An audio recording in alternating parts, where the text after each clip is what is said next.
ভর্তি পরীক্ষায় কোনো একটা নির্দিষ্ট যৌগ দিয়ে তোমাকে জিজ্ঞেস করা হবে যে এই যৌগে মোট কতগুলো বন্ধন আছে এবং এই যৌগে টোটাল কি কি টাইপের বন্ধন আছে।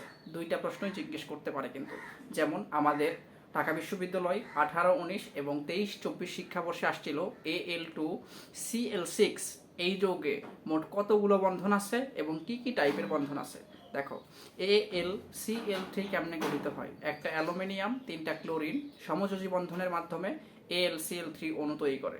এইখানে এই যৌগটা কিন্তু অষ্টক সংকুচিত, কারণ এখানে অ্যালুমিনিয়ামের নিজের ইলেকট্রন ছিল 3টা, শেয়ার পাইছে 3টা, টোটাল হয়েছে হচ্ছে 6টা, 2টা ইলেকট্রনের ঘাটতি আছে।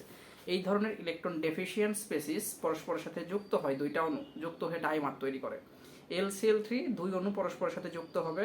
দেখো, এই যে একটা অ্যালুমিনিয়াম, 3টা ক্লোরিন, AlCl3 তৈরি করছে। অ্যালুমিনিয়ামের 2টা ইলেকট্রন ঘাটতি আছে, সেম আরেকটা AlCl2 অণু এসে করবে কি, ক্লোরিনের মুক্তজোড় ইলেকট্রন দিয়ে অ্যালুমিনিয়ামের সাথে একটা সন্নিবেশ সমযোজী বন্ধন তৈরি করছে। আবার এই পাশে যে AlCl3 আছে, এইটার একটা ক্লোরিন তার মুক্তজোড় ইলেকট্রন দিয়ে পাশের যৌগের অ্যালুমিনিয়ামের সাথে সন্নিবেশ সমযোজী বন্ধন তৈরি করছে। তাহলে এখানে কয় টাইপের বন্ধন পাইলা? পাইছো হচ্ছে 2 টাইপের। এই যে ক্লোরিন অনুকোণো ক্লোরিন পরমাণুগুলো তার পাশের যৌগের অ্যালুমিনিয়ামের সাথে সন্নিবেশ সমযোজী বন্ধন করছে, এই ক্লোরিনও একটা সন্নিবেশ সমযোজী বন্ধন তৈরি করছে। সন্নিবেশ সমযোজী বন্ধন পাইছো কয়টা? 2টা। আর সমযোজী বন্ধন পাইছো হচ্ছে 3টা করে। এই যে অ্যালুমিনিয়াম 1, 2, 3টা ক্লোরিনের সাথে সমযোজী বন্ধনে আবদ্ধ হয়েছে, আবার উপরে অ্যালুমিনিয়াম 1, 2, 3টা ক্লোরিনের সাথে সমযোজী বন্ধনে আবদ্ধ হয়েছে।